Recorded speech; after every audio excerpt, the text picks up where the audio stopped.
Okay, so let's get going.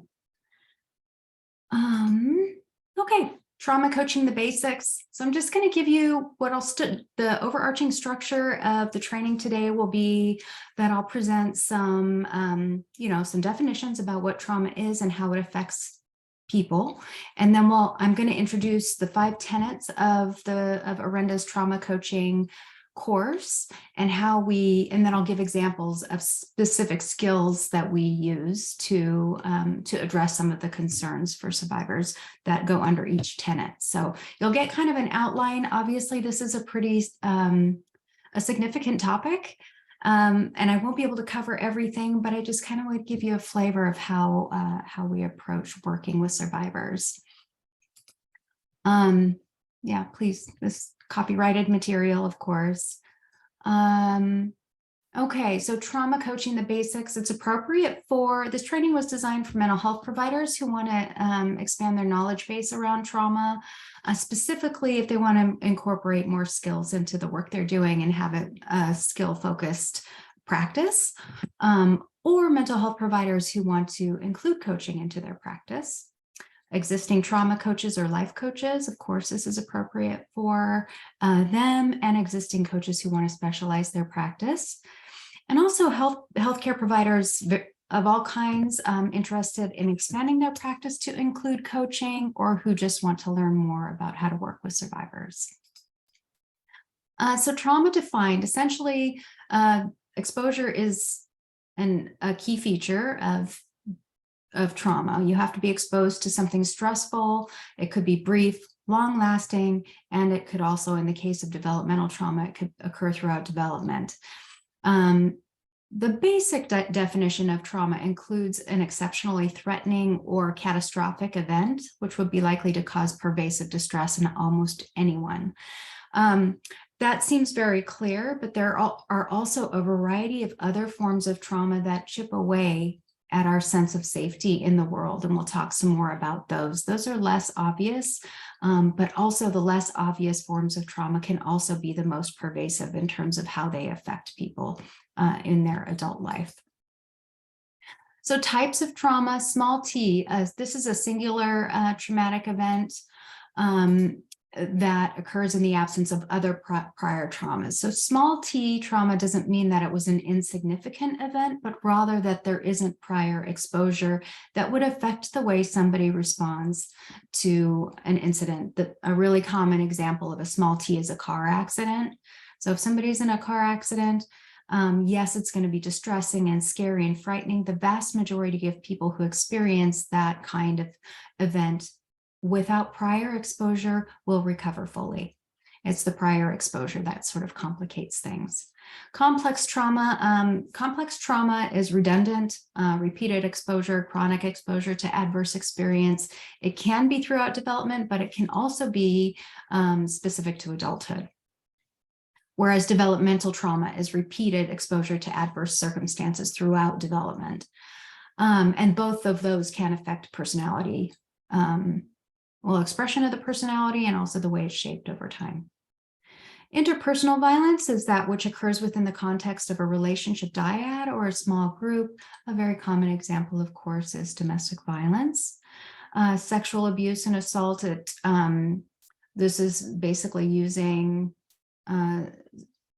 sexual trauma as a form of control. That's really common, but it can also extend over periods of time, and can include the grooming of victims when it occurs over time or within the context of a power dynamic.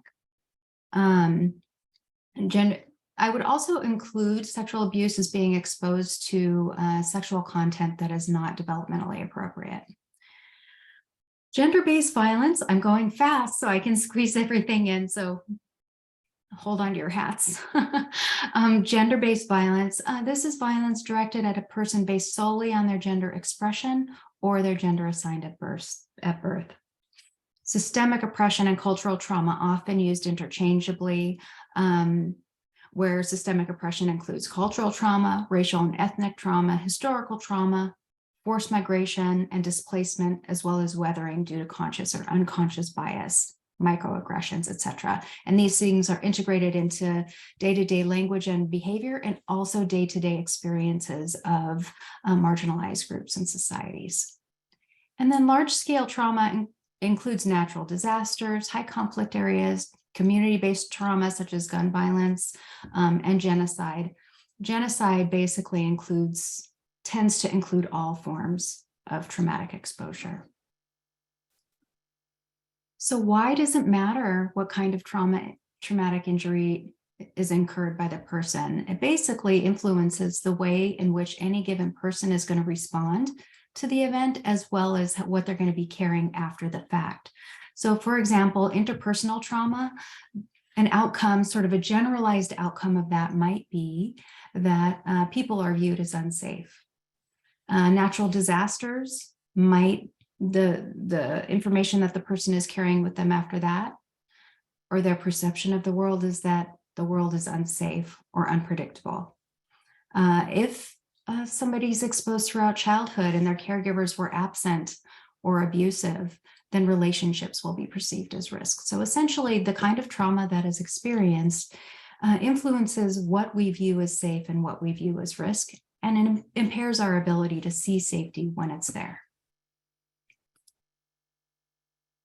The toll of trauma, my orientation to this, and part of why I'm so passionate about it, is that the secondary problems that come out of traumatic exposure are so profound and expensive and all of those things. And it's also very hopeful because we can fix it and prevent it a lot of the times. There are obviously things that we can't control or prevent, but a lot of the interpersonal trauma that exists, we really can change that. And in doing so, we change the trajectory of the future. So addressing trauma is a huge social contribution that we all have the power to make. But that being said, especially those exposed in childhood, in adulthood, they're more likely to have chronic health problems, more likely to struggle interpersonally, will express more difficulties with mood, might isolate themselves, and engage in maladaptive coping strategies, including addiction, disordered eating, and self-harm. Chronic suicidality and homicidality is common, well, especially suicidality is common in adult survivors of childhood abuse. And it affects the way our nervous system operates in the world. Essentially, it's either overactive or kind of shut down, maybe moving between the two things. But our nervous system is not generally oriented to the safety that exists around us if historically we've been exposed to a lot of trauma, especially childhood trauma. And it changes the way we view others and the world. Our bodies are highly affected. Our ability to sleep and eat are impacted. Chronic pain is a common side effect of trauma for a variety of reasons, including autoimmune problems with increased risk for, as I mentioned, chronic disease. And I don't know how many of you are already aware of the ACEs study, but this was a huge study done by the Kaiser Foundation that correlated adult survivors of chronic childhood neglect or abuse with chronic disease in adulthood. So a lot of the time when we're working with an adult who's struggling with chronic conditions, this is also somebody who has experienced a significant amount of adversity within their lifetime. I just want to make sure yeah, okay. As I mentioned, our nervous system is changed after exposure, again, particularly chronic exposure, and the more severe and redundant our exposure is, the more it's going to affect the way our nervous system responds to the environment. Increased startle response is very common. As a result of the difficulty being in a world and feeling uncomfortable or unsafe, there's increased irritability and anger, as well as hypervigilance and self-destructive behavior. Concentration and sleep can both be challenged, and both are housed in our nervous system's response to trauma. It also affects the way we learn, or our ability to learn. You know, memory is really correlated with attention. And if our attention is on safety, it's difficult to take in new information. And it's also difficult to concentrate enough to absorb new information. It does create deficits, as I mentioned, in new learning, and it's really difficult to learn when you're scared, but trauma impairs our ability to extinguish our fear response. So we're kind of walking around in an elevated state, which again impairs learning. There are long-term changes in brain stress response systems, which we found by observing the brains of people who have experienced trauma. And as I mentioned, more difficulty concentrating and absorbing new information is very common. The avoidance cycle is an important part of the way somebody with trauma presents, and it sort of contributes to isolation, which then contributes to other problems, including avoidance of healthcare, which we'll talk about a little bit more. So we have a trauma. This is kind of how it goes. We have a traumatic event. Then there are triggers, and a trigger could be anything. It can be a smell, a time of year, a color. Sounds are very common. But when we are exposed to a trigger, then we're sent back in time. And just to be clear what a trigger is, being triggered is not being upset. Being upset is a normal thing. A trigger is a conduit to the trauma memory. So you're exposed and then you're thrown back in time and feel as though you're reliving that experience again. So once that happens, of course, we're going to want to avoid situations that send us back into an uncomfortable state or an uncomfortable memory. So we begin to avoid those triggers for safety. When we avoid them, we feel better. Feeling better causes us to isolate. That feeling better as a result of isolation reinforces the fact that the fear is necessary, and then this cycle is self-maintained and self-perpetuated. And our role as those who are supporting survivors is to interrupt this cycle, depending upon where the person is within it and what they're amenable to working on. So how do we help? We help by skill building.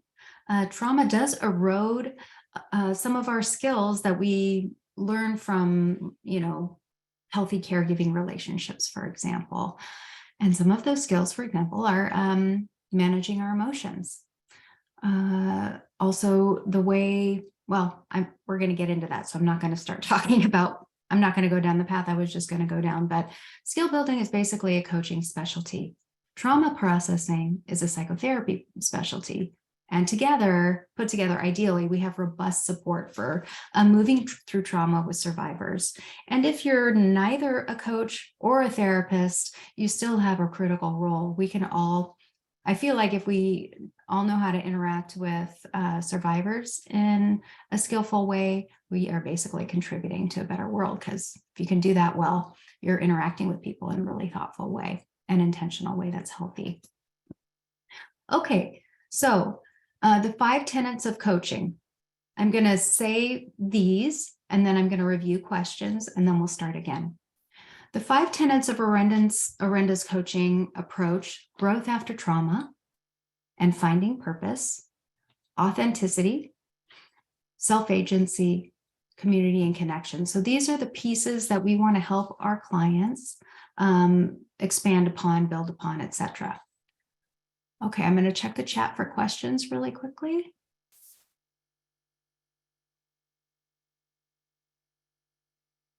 Oh, welcome, Joseph. Thank you. Felipe, please turn your video camera on. Welcome, Martel. Hello, everybody. Okay, it looks like there aren't any questions. Where is grief upon the T scale? I'm not sure what you mean. The trauma scale. Grief and trauma, I'll answer the question I think you're asking. There's a really strong parallel between grief and trauma, including the arc of recovery. And the kind of grief will obviously, grief is inherently traumatizing. Grief and loss are inherently traumatizing. However, the more complicated the circumstance, the more complicated the response is going to be. So that's I would say that's a complex question, Felipe, that I probably can't get into deeply here, because I asked for them to be on. I think that is it for the questions. So let's keep going. Second, on the second slide. Yeah, let me go back. Helena wanted me to repeat the details on the second slide. Let me go back real quick so I can remember.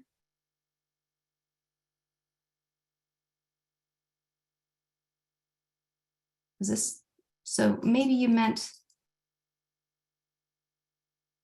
I think I heard you speaking about there's changes in behavior, like with children becoming overactive.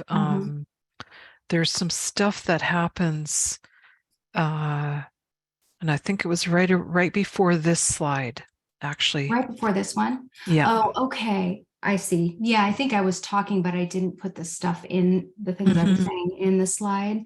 But there are behavioral, oh, I know which one you're talking about. The learning one. Okay. I think so, but I can't remember where it is, of course. Let me find it. This one. Yes, yeah. Okay. Yeah, so this isn't specific to children, but it's more relevant, obviously, for those who are in a learning environment where there are expectations that they're going to have the ability to take in new information and behave in a certain way, etc. So you will see in children a lot of things that mimic ADHD, difficulty sitting still, or withdrawn behavior, maybe difficulty engaging in normal play. Yeah. For example, I'm trying to think of. I mostly work with adults, so I'm trying to think of the times I've worked with kids. Most of the time, there's a lot of difficulty concentrating and taking in new information, and there are behavioral issues, of course. But the thing that happens, I've noticed in schools, is that we have the expectation that, everybody's going to learn the same way. But if a kiddo is hungry or traumatized, it's going to be really difficult for them to do the things that we expect them to and to retain new information, both from a behavioral standpoint and from a nervous system standpoint. Okay. So I don't know if that's helpful. Did that answer your question? It's kind of like they're not able to follow direction. Well, yeah, because one way to think of it is that they're not really with you. Ultimately, like being grounded in the present is not part of a traumatized nervous system. Okay. It's really just seeking safety and finding comfort. But also sometimes when kiddos come to school, that's the safe place. And so you might see more behaviors at school or in a classroom setting because they're not able to express themselves safely at home. Okay. Yeah. Yeah. That makes sense. Yeah. Thank you. You're welcome. Lexi, were there any other questions that I should tend to? Just say yes if I need to. Okay. So this is Hey, Athena, yes. Oh, there's a big echo. Yes. Oh, everybody make sure that you're muted. Perfect. Okay, so Lexi, I'm going to look at the chat. Yeah, perfect. Okay. So this is one of the, I wrote a workbook that is designed to go with my coaching course, but also is just designed to help people have concrete things to do, because that in and of itself counters the helplessness that goes with a traumatic experience. So I like to have things to do. And this is one of the worksheets. I changed the way it looks to fit on the PowerPoint slide, but the first thing we want to do is assess where we are. So if we're able to assess where we are, then we know where to go and what might be helpful with our clients. So I have created a skills menu. These are oftentimes the areas where people are struggling, where there's a deficit following trauma. So having routine is really important. And even just doing that can become very soothing to our clients, but also it's a really difficult thing, particularly for survivors of childhood trauma. So helping our clients I'm going to have a coffee delivered to me in just a second, which is going to make me really happy. Just so you know. So helping our clients with routine is really great. And also that daily routine helps with sleep hygiene, which is another challenge for survivors. We want to help them tend to their appointments. Hi, thank you. Yep. To their healthcare appointments, which many survivors become avoidant of because there's a lot of trauma that originates in medicine, but also, you know, medicine is a system and people are fearful of being forgotten or being activated within those contexts. So we want to help our clients tend to the needs of their body. I like to have our clients develop a processing plan if they're working with a therapist and maybe they don't have one, so it's organized and contained. Help our clients work with developing healthy habits and create a self-care plan. If there is a lot of childhood trauma or developmental trauma, these interpersonal skills are often areas that need some more development, because these are things that we are able to learn in the context of a healthy caregiving environment. And if that's absent, then so will these skills. These skills will also be absent. So we want to help our clients build these skills. And there are specific ways to do that, mainly through practice, just like with anything. And then this section over here, managing mood, identifying triggers and managing triggers, that can be very helpful because a lot of people don't even know that they're triggered. They just know that they feel really distressed and don't really understand why. So helping identify what their triggers are is empowering, and then having a plan to address those things can also be very helpful. And a lot of the things that also help with interpersonal skills and all of these categories include mindfulness, becoming grounded in the here and now, not too focused on the future, not too focused on the past, but just in the here and now for today. Emotion identification, like a lot of our folks with developmental trauma don't know what feeling they're feeling, and therefore don't know how to respond to the feeling they're feeling. So teaching what the emotion is, what its purpose is, and how to respond to it can be very helpful. And then containing the past so you can be in the present is an important skill, as well as being grounded in the here and now, as I mentioned. So again, that's an example of one of the worksheets I have. And just remember that these slides, along with the video, will be posted back up on YouTube. So you'll be able to reference them again later. Okay, so leaning into growth and finding purpose. This is the first tenet of Orenda's coaching approach.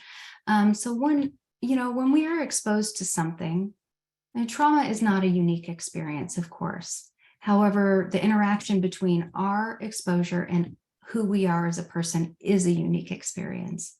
And therefore, when we bring something into an event, we then pull something out of that event that is unique to us. We have a unique story to share with other people who have experienced something similar. And a lot of people who have experienced traumatic grief, there was a question asked about grief and trauma. That's a perfect example. I have a neighbor who lost her boy not recently. She lost her son about 8 years ago. And she said she felt like he gave her purpose. And he has. She does a lot of work around other children who have developmental disabilities and supporting parents through that, and also being a resource for other parents who have lost their children. So for her, that's how she applied her story to a purpose that she works with now. So it is an integration of pre and post-trauma selves. And identifying our core features of who we are. We all have values. We all have things that we care about, and being able to help our clients identify what those things are so they can remain in alignment with them throughout their growth and throughout their process is very important and helpful. But really acknowledging that trauma does change us, and we do have to grieve who we were before. That's part of the growth. And we need to validate that as part of the experience. But again, identifying unique wisdom that is attained through a unique experience that we can share, that is it's meaningful to the survivor, and it obviously is a contribution to community. Growth after trauma, in order to facilitate that, we want to view people through a lens of goodness and capacity. So approaching each person that we talk to through this lens, each person we work with through this lens really changes the way we interact, not with just survivors, but with all people, assuming positive intent, assuming goodness, and assuming you can. And then we work with challenges as they arise. We want to assume that there's a capacity for growth and change in response to adverse experiences. The way that looks for each person is going to be very different. So it's important that we don't have our own agenda in terms of what health looks like or what recovery looks like. Again, validating what was lost without engaging the trauma story. Coaches don't engage the trauma story. That's for therapy. But coaches can validate the experience of loss and work on skills around moving through that process. Finding a path forward and recognizing that there is one is a huge part of the work, in that a lot of times people feel like, how am I ever going to get through this? You know, every day may feel eternal, and the pain of intense loss and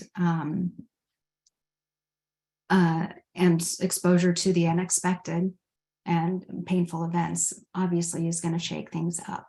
But there is a path forward, and we can help them find one, but it may be just in teeny tiny steps, and that's okay.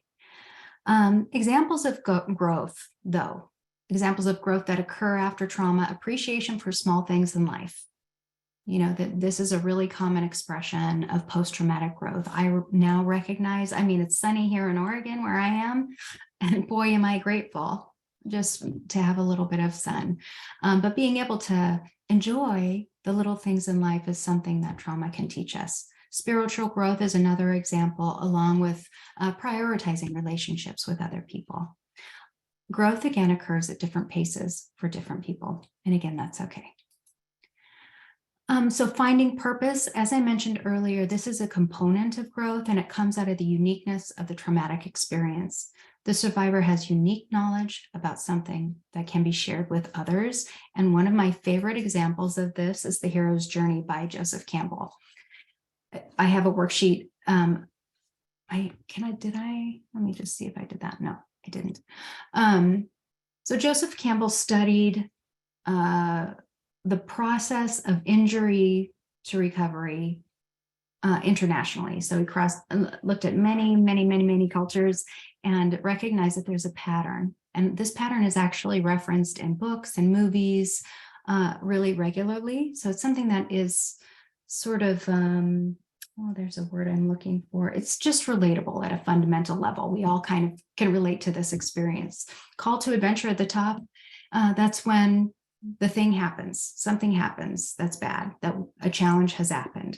We need some support along the way, but there's this threshold where you're moving into the belly of the beast, and that's where the trauma story resides and where there's transformation that happens.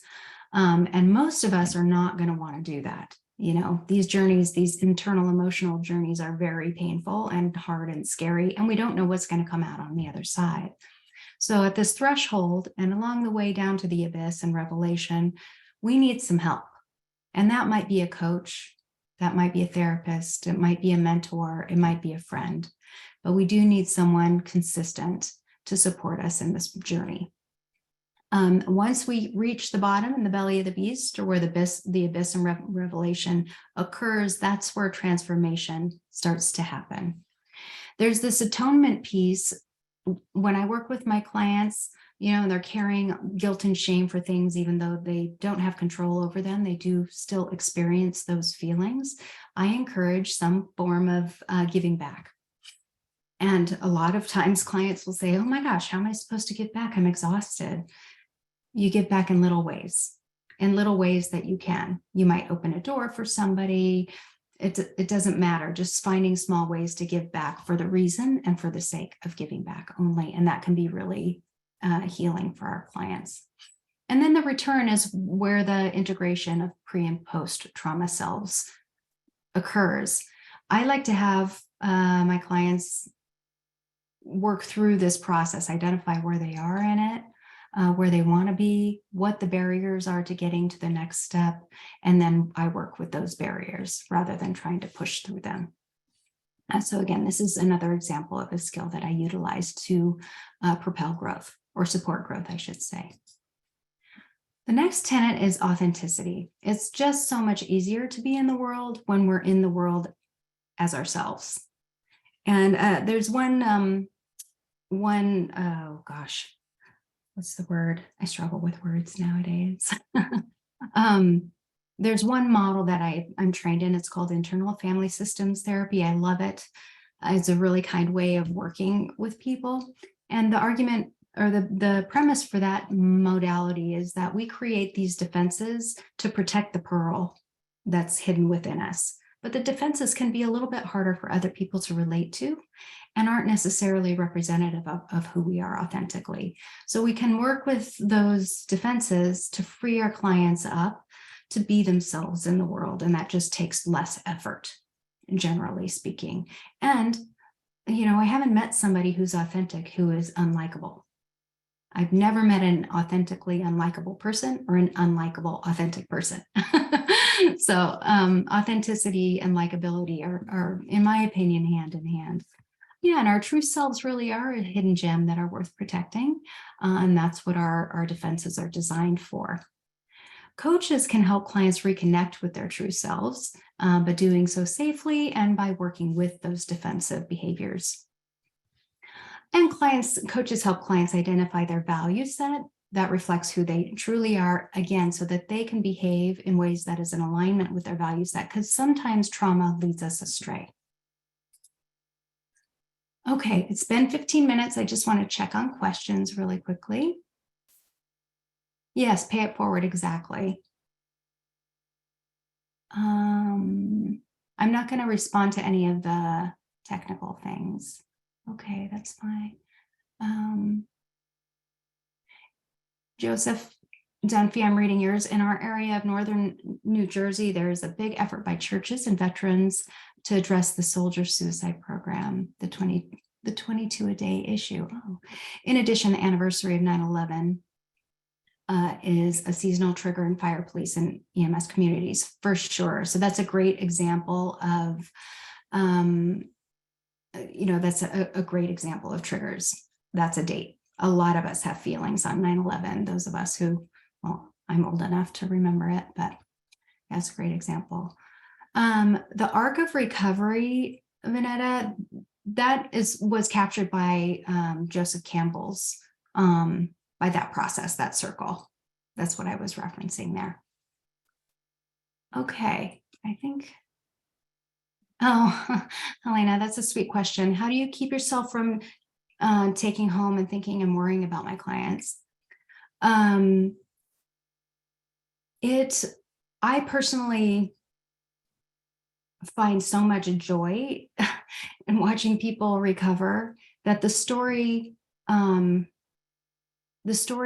of the time doesn't bother me. That being said, I do know what my limitations are beforehand. I know that I really struggle with stories around children and animals.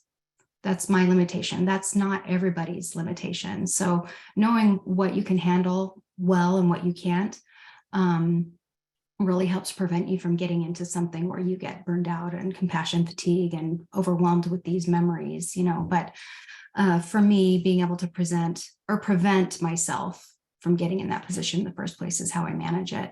And I really focus on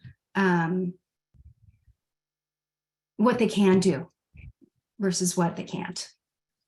And because of that orientation, I do see a lot of, I see lots of movement and progress. That's very exciting. So I guess I'm lucky enough to be on the other side. I've worked with people, some clients for extended periods of time, and I see that they're better. They're doing much better, and that I'm reaping the rewards of the work with my clients. So, okay. So like some of the situations people have experienced, it's not for just the common person to understand. Like you need some psychology to appreciate what how they've been violated, or and just knowing that sometimes that can be traumatizing. So I'm wondering, like, how you can kind of not become numb to what's going on without it like affecting you. That is Yeah, there's that's a great question. And I think that another risk, I guess, in terms of taking the story home is over-identification with the story. So we have to become practiced at separating ourselves from what we're hearing. And the other thing that I always like to remind myself and others of is that, somebody's a survivor because they survived something. And while there's these experiences that are intolerable, at the same time, they have survived, and they got through it with resources that we are unaware of because we're not there. So we're not, because of how trauma stories are remembered and told, there are these frozen pieces that are redundant and really toxic. But as the narrative expands, there are other pieces of the story of agency that begin to fold in. So if you can separate yourself and don't over-identify, like, this is not me, this is this person, and your role is to walk beside them without absorbing their story. This is a great book to read to help with that. okay. Yeah. What's it called? It's called Trauma Trauma Stewardess. Stewardship.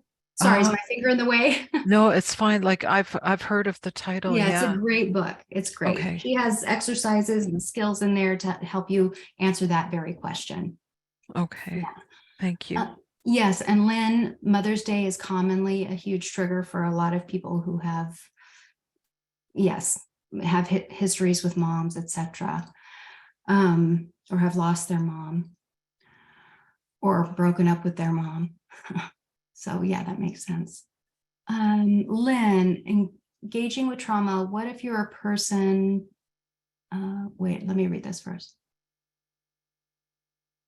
A people person automatically. Oh, a person that people open up to automatically. Does that mean I should not be a coach, but be a therapist?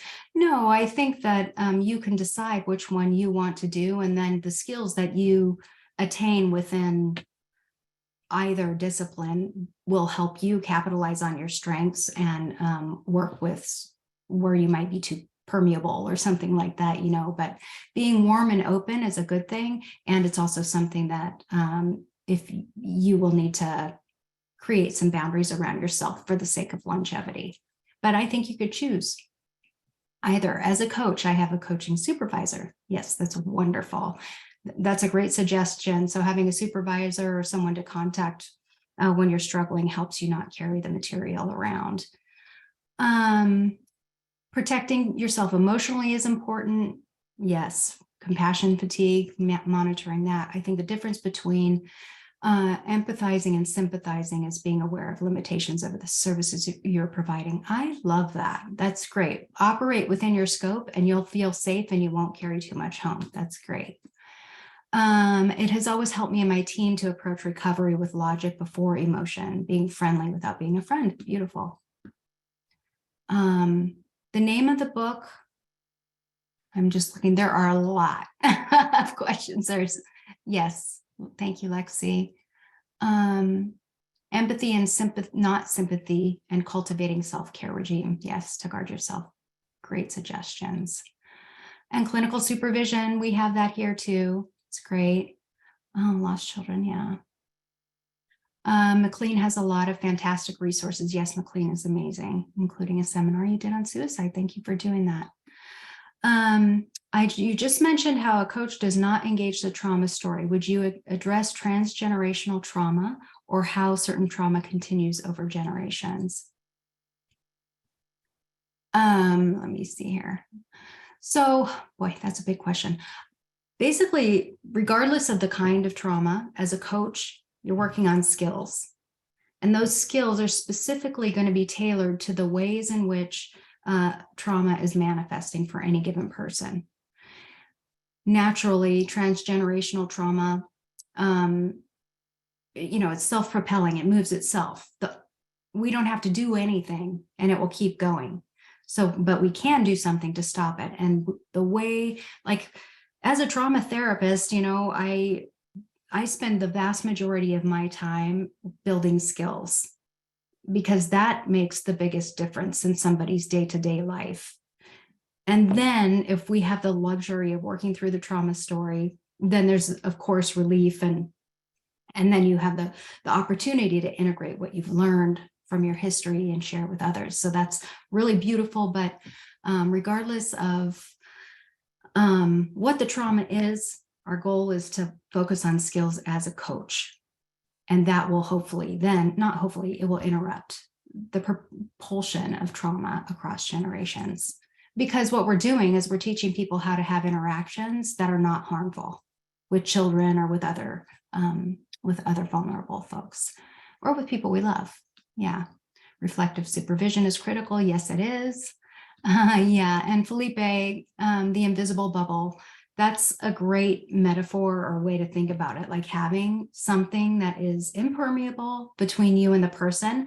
And I had one of my supervisees was talking to me about how at the end of every session, she has a routine, like a ritual a clearing ritual, and that helps her let go. So I need to keep going. Even all these questions these are wonderful questions. So I'm going to keep going, and then I'll come back.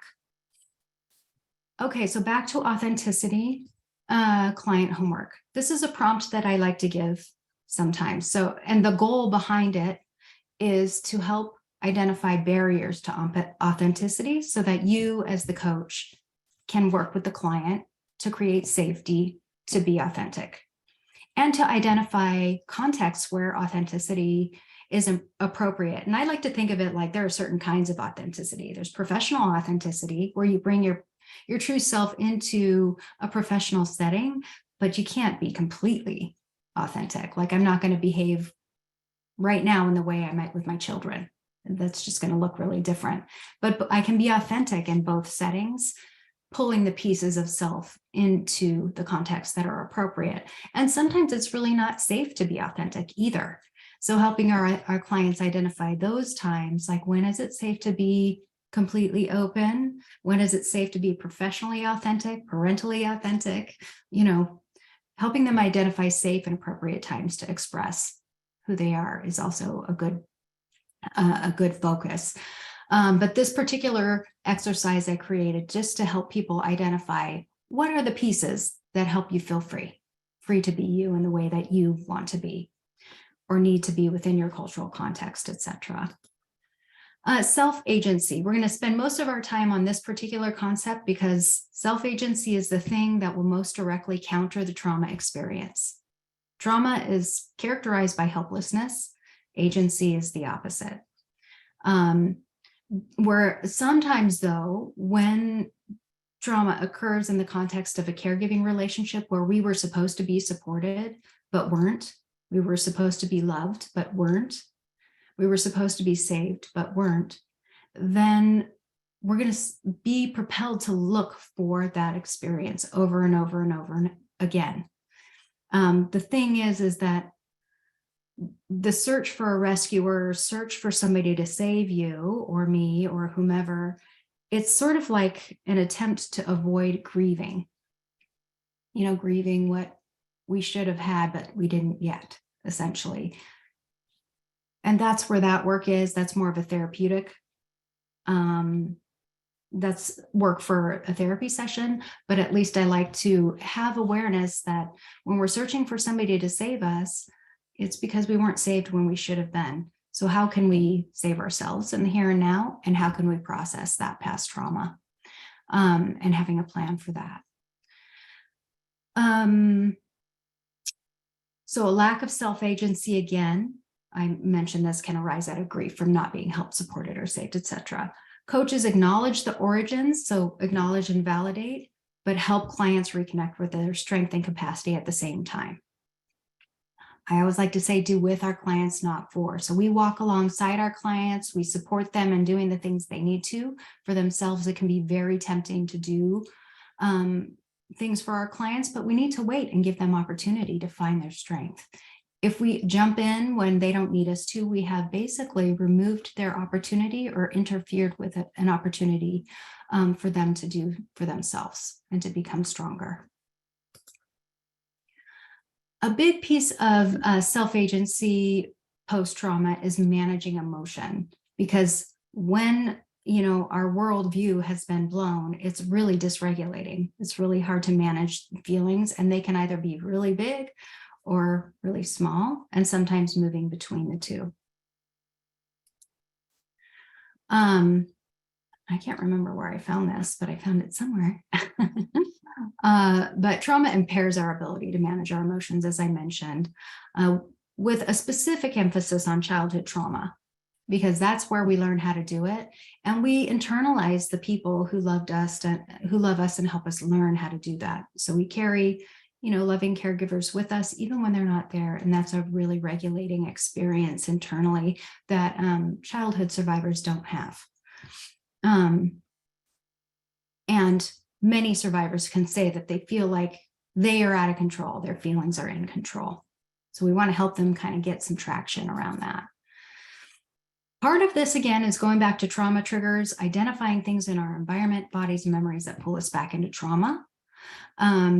And as I mentioned, a trigger can be anything, and it highlights the specifics of the event that are unique to the person and their history, and usually specifically the toxic fragments of the memory that are stuck and redundant. But helping our clients manage their triggers is very empowering. So I created this worksheet. Again, it's been sort of reformulated for PowerPoint. The purpose of this worksheet is obviously to help you identify triggers, write down events that activate them so you can plan ahead, write down how you respond to them, how you would like to respond, and what you can do to help yourself. And here's an example, loud noises. If you hear a crashing sound, this is really common. Sorry about that little typo. Yelling at someone who made a sound, or becoming angry or jumpy. The way that the person might like to respond is, "Oh, you scared me," and I don't want to yell at people. And the way I'm going to help myself is I'm going to take a few breaths. And my goal is that I'm not going to yell this week, or this is either the goal or the outcome. I didn't yell. I jumped when someone came in, but I was able to help my body relax with breath. So this is an example of just using a grid to help people plan for, identify and plan for triggers. Self-advocacy.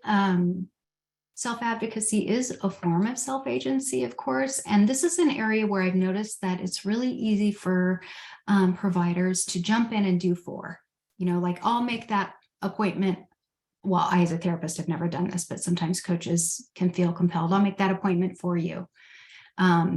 Or I'll talk to your provider for you. Sometimes, yes, of course, we need to coordinate care with providers, but we don't want to do things for our clients that they can do themselves. But also medical care specifically can be triggering. Medical providers are working their booties off. I understand, so this isn't a jab at the providers. I feel grateful for them, but they're rushed, sometimes insensitive, sometimes frustrated with patients because they're also human. And some trauma occurs as a result of medical interventions. We want our clients to be able to tend to their bodies, because when their bodies feel better, they'll be able to manage their trauma better. Client self-advocacy is basically preparation and self-agency. So planning for the things that we struggle with will help us get through them better. These are the strategies. Develop a trigger list. So you have an example of that worksheet. In my workbook, I have a provider communication card or checklist. So I like to go over, okay, you have a medical appointment. What do you need your providers to know ahead of time to help you feel safe in your appointment or in your procedure, whatever is happening? What's the plan if you become activated? Because sometimes what happens is they lose it, and then they also lose their providers because they weren't able to manage emotions, and we don't want that. So practice trigger management ahead of time, do some rehearsal with clients, and then come up with some self-soothing plans as well. Oh, here's an example of the healthcare communication card. So I like to have people list things that are activating. This is how I'm going to help myself, and this is how you can help me. One of the common things that people say to providers is to ask permission for touch, to tell survivors what's going to happen and when they're done, when they'll know that they're done, etc. And to have some control over, the gender of the provider is often really important. So being able to have some agency within those appointments is really helpful. And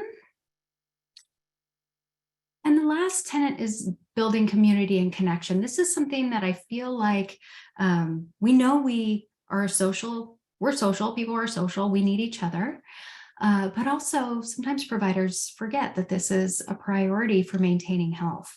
We need relationships to be healthy. We need to have a sense of belonging and sustained relationships. And those really do circle back to sustaining our own overarching well-being. And so we need to make sure that this is a focus as well. I said all these things. I'm going to keep going because I want to make sure I have time for questions. Saying no is something, saying and accepting no are both challenging for survivors. Sometimes more, sometimes less, depending on the historical context of the person. But saying no is something that we often have to work on with our survivors. Also, accepting no is something we have to work on with our clients. It can be scary to do either. No can feel like abandonment to some people who are adult survivors of childhood trauma, because they're carrying the abandonment from their past into the relationship with you or with people around them. So saying no can feel like you don't get it, you don't understand, and you don't care, which is not true. And we want to be able to work on the acceptance of no. We want to be able to honor boundaries of others while maintaining our own. And this is an imperative to maintaining community in our relationships over time. Also, our sense of safety increases when we trust ourselves to say no. When we're saying yes to things that put us at risk or fatigue us or upset us, when we could just as easily say no, thank you, we're posing a risk to our own emotional well-being. So here's another little thing I created to design, or it was designed to help people identify their ability to accept or say no, like the strength of that capacity, and then be able to practice or identify, at least identify when you want to say no, but avoid it. People pleasers have a real hard time, obviously, saying no. Measuring your no-ometer for each situation. So like when you identify a context where saying no or accepting, you could use both words, is hard, make a measurement. 1 to 5. 5 meaning I'm really good at this. 1 meaning I'm not that great at it and I'd like to improve. And then identifying the risks that go with saying, and I would add, or accepting no, is an important piece of this process because we want to validate the concerns. The concerns are always going to be meaningful and relevant, even if they don't seem like it to us. So validating the concerns of the client is really helpful in moving through and taking little teeny tiny risks around setting boundaries and accepting boundaries of others. So that's it. I squeezed as much as I could into an hour. I'm going to look at the questions now.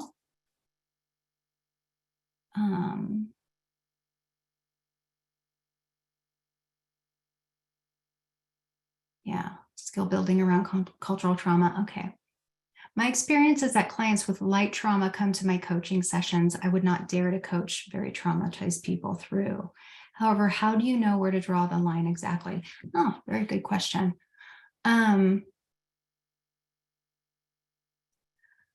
Well, I guess it depends on what you're working on, but in terms of scope of practice, I think that this is the gist of your question. Coaches, from my perspective, work with the present and the future, and therapists work with the past. So the trauma story should not enter the coaching relationship because it has the capacity to be dysregulating in ways that, therapists are trained to work with and plan for. So for me, for example, when I'm working through a trauma session with a client, I have a plan. Like I plan ahead of time, and then I use specific modalities to process the trauma depending upon what the client is responsive to and what I'm trained in. And then we spend a chunk of time regulating after the fact. So I like to be very organized and planful, and I'm using specific modalities that I can use. So all that being said, I think of therapists as emotional surgeons. They go in and clean out that wound, and coaches work on skill building and support between, like, bridging appointments and supportive bridge appointments for when that trauma is being addressed. Oh boy, we're gonna have a lot of questions. Okay, bye, Ben.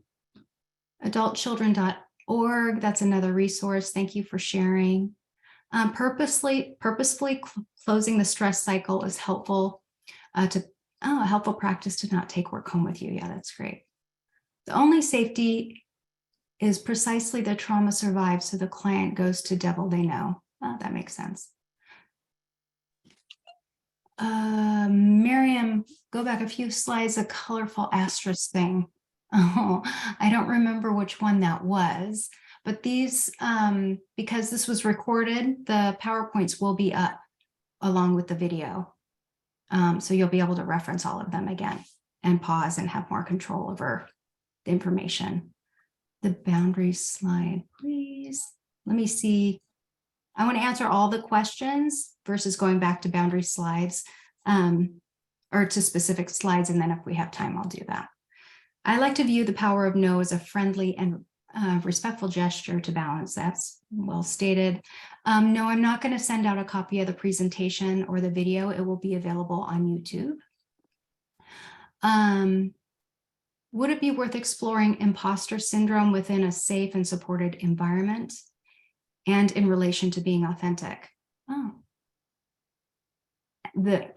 And how this affects survivors while identifying behaviors and triggers to allow them to move forward. Yes, as long as you stay within, like delineating coach from therapist here would be the coach is working on skills where the therapist can look at the emotional underpinnings of that particular concern. Scope of practice. Okay. Do I work with plants medicine in trauma sessions as well? I don't, because I don't have training in that particular thing, but some people do. I'm all about integrative, working integratively to find things that work for some people, work specifically well for others. Felipe, trauma is different for everyone. How can we know what is small or medium? I've had some interesting experiences, hard to gauge, just to meet where they are in empathy, but still hard to gauge. Yeah, that's a good question. You don't really know how big something is until you're in it, which is why I discourage coaches from engaging the trauma story. Orendaproject.org. Sorry? Okay.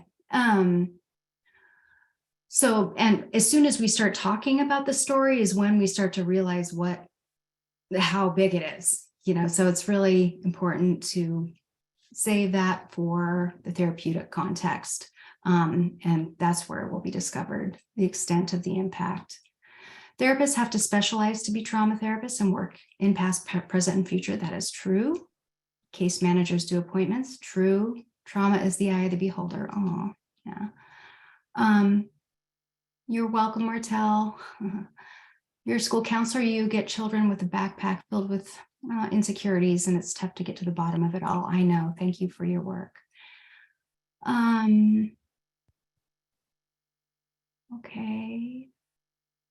I would like to there's a lot of thank yous and you're also welcomes. a question of someone wanting to become a certified trauma coach and how do they become one? Well, there are a few trauma coaching. I think there are 2, maybe 3 trauma coaching certifications. Of course, I am one of them, but you got to find the one that's a good fit for you. So mine is either our in-person or international retreat style. or it's online 100%. And sometimes neither of those work. I can't remember the name of the other one that's out there, but if you Google trauma coaching, you'll find them.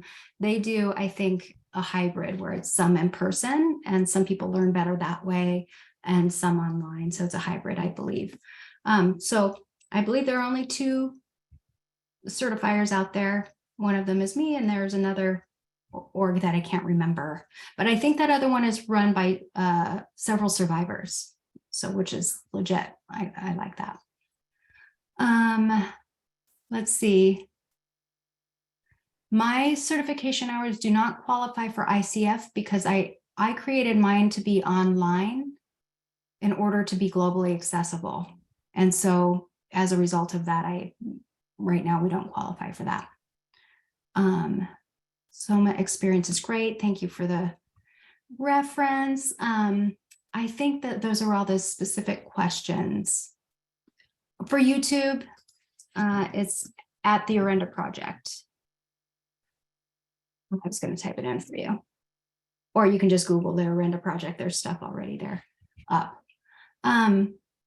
So everybody, thank you so much. I know we packed a whole bunch of stuff in there. I'm so grateful to all of you for coming and for your interest. This is my passion.